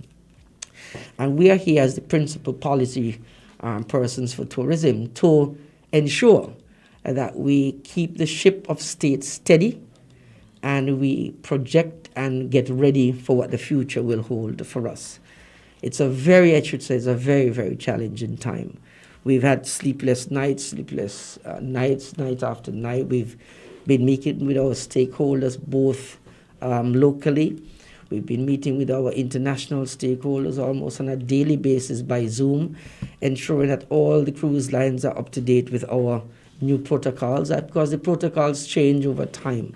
And so we want to make sure that they understand what the protocols are and locally we understand what our protocols are. Our job really is to keep our stakeholders informed. In fact, just yesterday, Melnecia and Carlene, you would recall, just yesterday, we would have met with all the taxi presidents just yesterday, trying to make sure that we have an amicable relationship with them. Because as you would recognize, there are significant, the taxi presidents and the taxi drivers and taxi operators, they are a significant part of our stakeholders, and we have to make sure that we satisfy their needs as much as we can. Of course, at the port, there have been some challenges. Those were brought to our attention again yesterday, and we try to, as much as possible, sort those out. I think we left yesterday. We ended the meeting on a very high note, and I think it all augurs well for us. Just to go back a bit, because I think what's happening now, the talk and the drumbeat really is that, all these ships are coming in and people are not spending any money, or there are so many cancellations. So let me begin there. For December, we had 8 cancellations. For January, we've had 32 cancellations thus far. Very, very significant.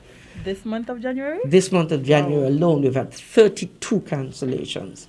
And you must say, what has been the cause of that? Well, the principal cause is this. Over the last 18 months, we've set out a policy document for cruising and the return to cruising in St. Kitts and Nevis, a 74-page document that we collaborated with the COVID-19 Task Force and the Ministry of Health. And within that document, we've placed within it certain protocols that were minimum protocols that St. Kitts and Nevis would accept for cruise ships coming to St. Kitts and Nevis. One of the principal elements of the protocols was that we agreed that we would accept ships coming into St. Kitts even with persons affected by the disease with 1% or less of the full capacity, which means crew and passengers, 1% of person infected. What does that mean? It means that if you have a ship coming into St. Kitts and Nevis, and there are more than 1.5% of the persons on that ship infected with the virus, it would be rejected. Right, okay. Based upon our protocols. Okay. If it's 0.9% and it comes into our port, we would allow it in. However, the persons infected are not allowed to come off of the ship. So it is only those who are not affected or infected can come off. Those who have the virus stay on, but we have a minimum threshold. Right. Now, these thresholds are not new.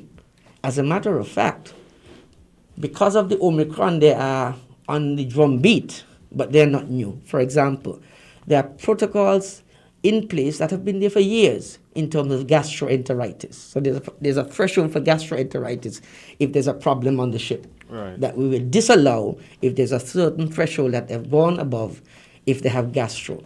And so it's just one now for the COVID-19 protocol. Now, what has happened? Because the Omicron virus is so transmissible and so many people are getting it, the numbers on the ship now, of course, are escalating. And so of these 32 ships that have been cancelled, a lot of them have been over the 1%. So we don't allow them. Oh, okay. Yeah. Now, part of the problem is that all of these have not come with over 1%. Sometimes the ship decides, look, because St. Kitts is at 1% and our infection rate is 0.9, and we may have 2 more persons who get it to carry us over the threshold, look, we're going to bypass St. Kitts and go to somewhere else which has a higher threshold. Oh, okay. Rather than 2 hours before they come in, we tell them they can't come. Right. So they take their own business decision and move the ship. So we understand that. And so what has happened now is that some islands have now raised their threshold. For example, Bahamas, I understand, is now at about 3% threshold. Jamaica may be around about 4%. Antigua's policy is, yes, just come.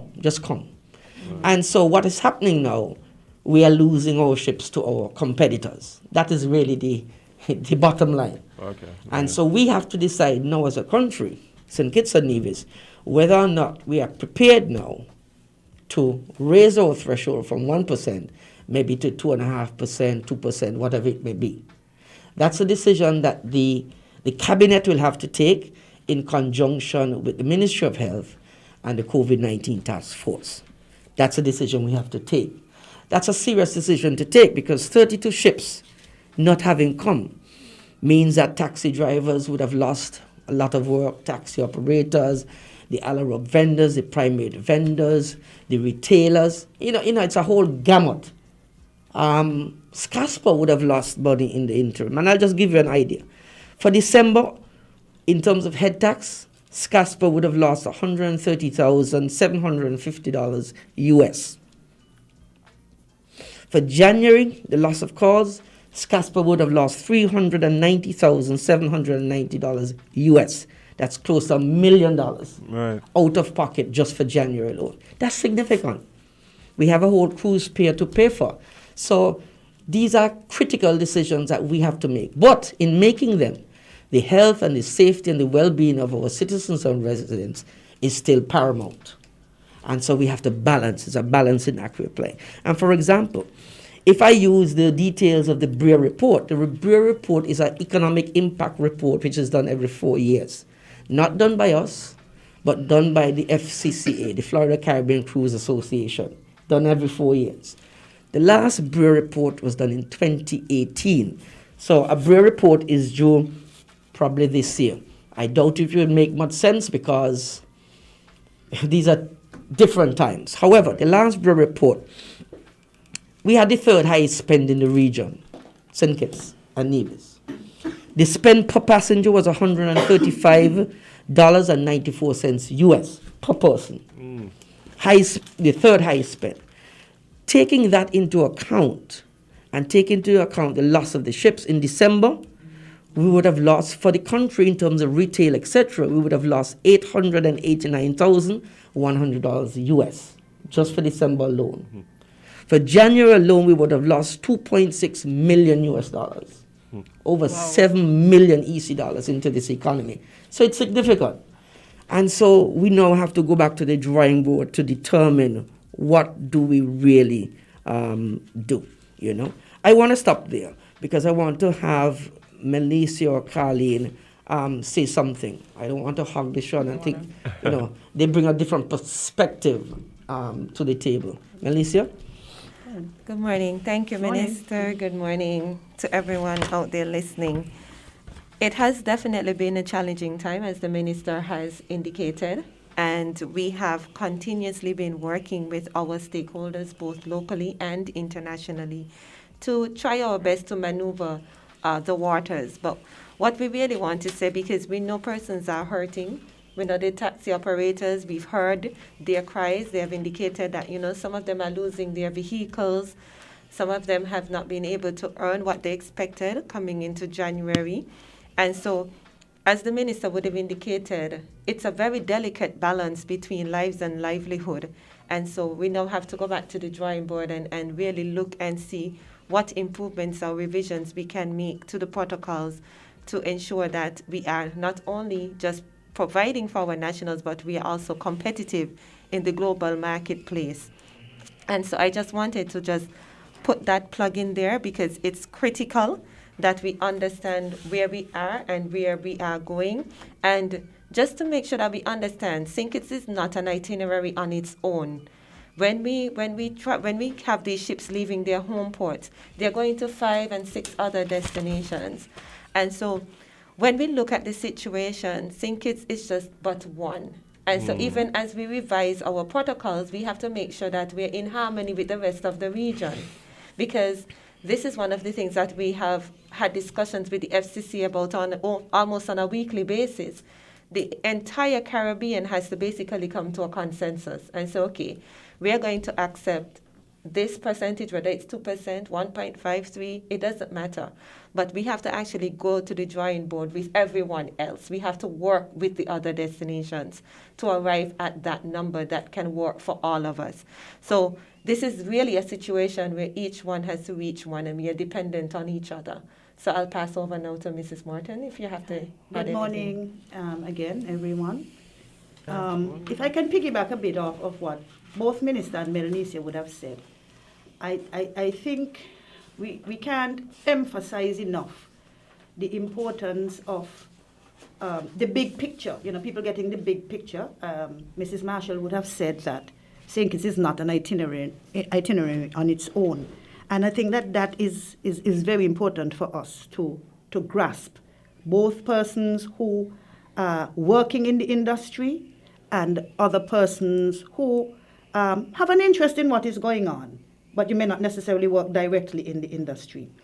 You may hear, for example, somebody say, well, how come St. Kitts didn't take a particular ship, but Antigua took that ship? We need to understand that different destinations have arrived at different levels in their recovery process. From what I've been made to understand, Antigua, for example, their vaccination threshold is somewhere up to the mid or high 60s. Ours is around that same thing in the 50s. So each destination would make a calculated risk based on where they are with their vaccination rates, their protocols, the uptake of some of the recommendations that are being made, and then they would make that decision. Listen, I think that we are at a place that our likelihood of having an outbreak or clusters in our communities, that likelihood is relatively low because a large enough number of our population, they have taken the vaccination. So those are some of the things that, the variables, the factors that must be borne in mind when certain decisions are being made on the ground in each destination. Right. And you see, and I think this is what makes what Melnecia, what she mentioned about trying to come to some sort of consensus very difficult, because all of the islands, well, apart from the fact, like you're mentioning, the situation on the ground may be different for each of the countries, and they may be at different positions and different places dealing with different variables. But also, it seems as though the tourism space, especially for cruise ships, is very competitive, and it seems as though a lot of the destinations are willing to do whatever they can to get that competitive edge. And so, how does one, balance these different considerations to try and come to some consensus? Well, I'll maybe chip in here and say this to you. The cabinet would have met yesterday. We were to determine this matter in terms of, do we increase the threshold? We didn't get to that point. We go back on Thursday. A particular cruise line, I wouldn't call the name, but they have almost 9 brands. So if you know the brands, then you know who I'm speaking about. They're waiting on me. I called them last night after the cabinet and said to them, give me until Thursday. But what are they waiting for me for? They're waiting for me to tell them whether or not our cabinet, our government, St. Kitts and Nevis, is willing to raise the threshold. If we leave the threshold at 1%, they will take us off the itinerary for the year, for the rest of the season. That's a loss of a significant number of ships. And these are the things we battle with, because as you just said, it's highly competitive. We say no, somebody else says yes. They get the business, we don't. Right. It's really a rough situation we're in every day. Every day we are faced with these significant challenges. And at the end of the day, we have to think about our citizens and our residents in terms of the health and safety. But then, you have to then look at health and safety, but you have to look at economics. Because as Melnecia said, people are losing their buses. People are losing their homes. People are losing their families. I mean, it is not a nice situation right now. And so there are difficult decisions that have to be made. Yeah, definitely. And then you throw into the mix then, if I did. Sure. From what Minister said. Then there's life after COVID. Because when you do business with people, you're going to remember who was there for you and who wasn't there. You understand what I mean? It isn't that you want to create any animosity or anything, but we are talking about the realities of doing business. You understand what I mean? So there are a lot of things that have to be considered, not just the surface obvious things, but there are a number of different things that are in the mix that you have to really sit down and chew on when you make a particular decision. Anybody who is a business person would understand what we are talking about. For sure. So jumping off of that point, we've seen over the last couple of months that we have been placed on certain lists where it makes it difficult for people to travel here. We've seen the CDC saying don't go on cruises because of the Omicron variant being so transmissible and doing what it is doing. So how has that made it, how's that affected? Yeah, how has that affected you trying to then market for tourism in this space? Well, I'm glad you raised that, because we left out, I think, a very important part of the puzzle, which is that although you see the ships coming, they're coming at 50%, 40 and 50%, so they're not at full mass. And so when the ships come, people are frustrated because they feel that when the ships come, they need to see all these people that they're accustomed of seeing coming off. They're not seeing them coming off, so they're not getting the returns that they're accustomed to get. So we have to manage expectations at the same time, because it's not business as usual. And that even when the 40% or the 50% come off, they might not necessarily spend the kind of money that they used to spend, because people are a bit more cautious now, not knowing what's happening. So, there are all types of variables. And so it makes the job even more difficult at times, because you have persons, really bombarding you, telling you, what's happening, what you're doing, you're not doing a good job, but I thank myself for the team we have. We have a very good team at the Ministry of Tourism and the St. Kitts Tourism Authority that work tirelessly overnight, sometimes late at nights, early at mornings, do a really good job just to make sure that we keep our stakeholders happy and we keep the engines going. So I want to thank my team today for the tremendous amount of work that they would have done over the last 24 months of this COVID. I mean, you spoke about the expectations of the stakeholders, and I could imagine when you're sitting there, there's a shipping, and there seems to be this trickle, as opposed to the flood that we might have been accustomed to. It gets a bit disheartening. Is one of the things that is affecting how people earn, and in particular the taxi drivers. Mm-hmm. Are there some cruise lines that tend to, how should I put it, steer their passengers towards certain types of tours and not others? Is that one of the variables? As if you just hit a nail right on the head. Because of the recent outbreaks on board many of the vessels, to the point where prior to January 15th, when the CDC would have ended their conditional sail order, they would have started an investigation on a number of vessels who had outbreaks on board. And so to mitigate some of the risk of having it spread on board, some of our lines have resorted to bubble tours. Now, this is not instituted by the government of St. Kitts and Nevis or the Ministry of Tourism or the St. Kitts Tourism Authority. So these are decisions that are being made by the cruise lines themselves? Yes, these are decisions made by the cruise lines. And what they have been doing is that they have asked their guests, look, if you're going to go against the bubble tour that we are requiring of the guests on board, you have to sign a document and say that you are going against that and you're going to do your own thing, basically eliminating any liability from the cruise line. From since Saturday, the 11th of December, the government of St. Kitts would have announced that the destination was allowing free flow, which means that anyone who comes to St. Kitts, they can get off a cruise vessel and go anywhere that they want to go. take a taxi, they can visit, they can go on their tours, they can walk up into Bastille. And so we have allowed that free flow from since Saturday, the 11th of December. But because of the spread on the vessels and the attempt of some of the cruise lines, not all, because there's still some cruise lines that allow their guests to free flow. Right.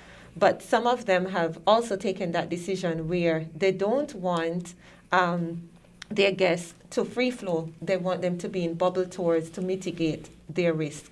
In addition, there are some who have a hybrid situation happening where if they have children on board who are unvaccinated, then those families with their children have to go on a bubble tour, but others who are fully vaccinated and who don't have children, they can free flow. So there are some ships as well that have that hybrid situation happening as well. So I know that there's some rhetoric out there that may say sometimes we have our taxi operators or some of our own team members who come and say, the guest said that the cruise ships are saying that the government does not allow free flow, and we have to continuously correct that because since December the 11th, we have already instituted that free flow. Right. And so we have to continuously, and that's why Minister says almost every week, we're on Zoom calls. Actually, we have one of them today at 3 o'clock, and we have another one next week because we are continuously having that discussion and engaging and ensuring that they understand the protocols to make sure that there are no miscommunications. And so we just wanted to clear up that because persons think that the government has instituted the bubble tours again, but that is not so. That is actually a decision made by the ships to mitigate their own risk. Okay, understood. I mean, it seems as though there's a lot of moving parts and everybody has their own set of considerations and what they would like and trying to come to some consensus agreement between all these parties must be difficult. But what is it that we hear outside of what you guys have been doing day in, day out for the last 24 months? What is it that we hear as the population? Is there anything that we can do to try and position us in the best way possible?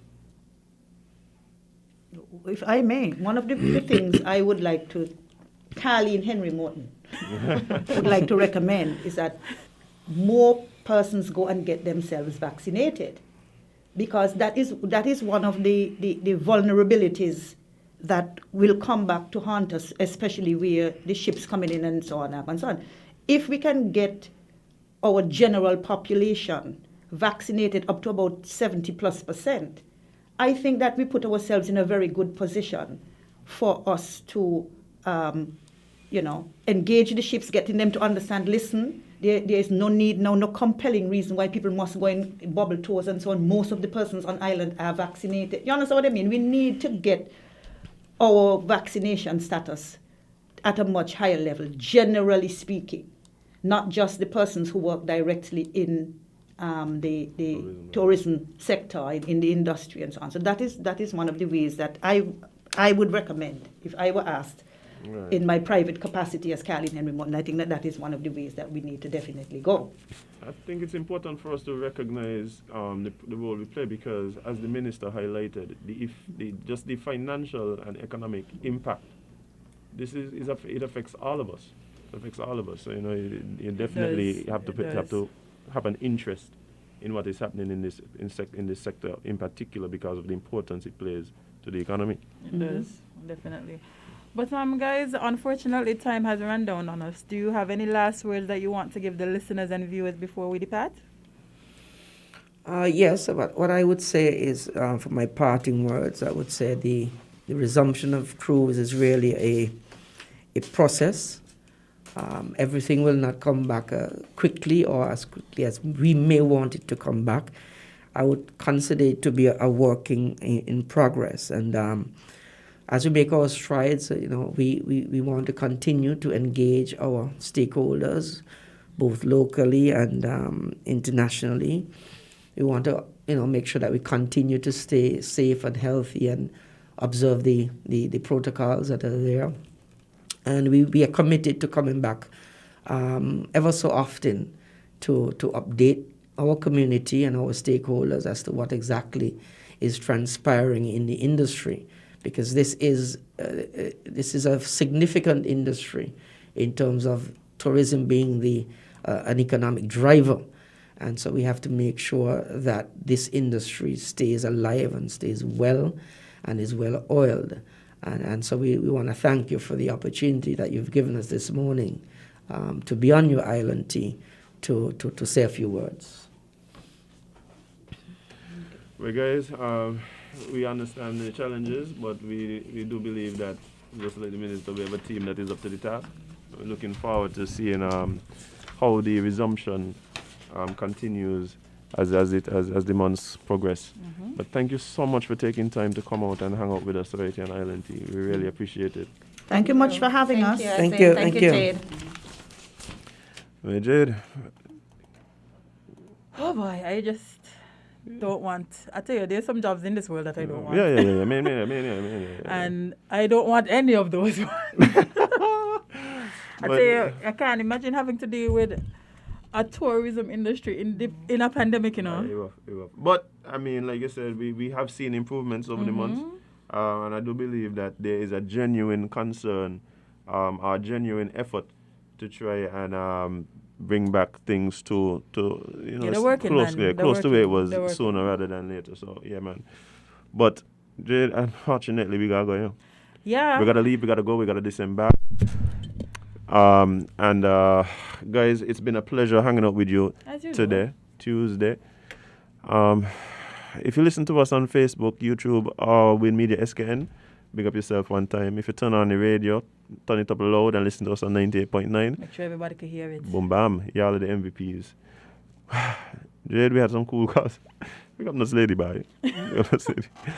Lady, bye. Yeah, and you guys on the live, morning, Witty. You guys keep the thing jiggy, man. Let me see what's happening, because I don't want them to feel like you only love Witty. Well, I mean, you do, but still. But yeah, you ain't gonna make me declare love for nobody other than Witty live on here. I want you. May want to be downstairs when you reach outside. Okay, yeah, I understand. You better understand.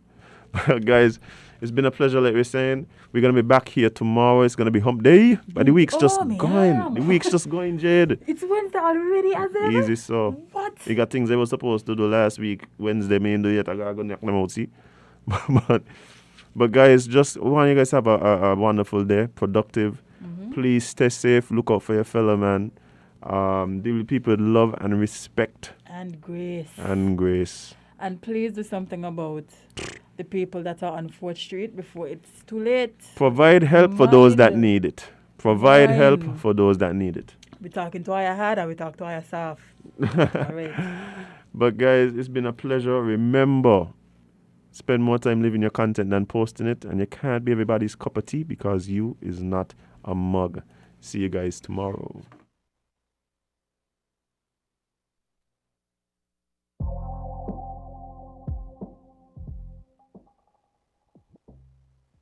Supermarket shoppers understand that convenience matters. At Hortsport's Value Mart IGA, we know that price matters most. Ample parking and the widest variety matter.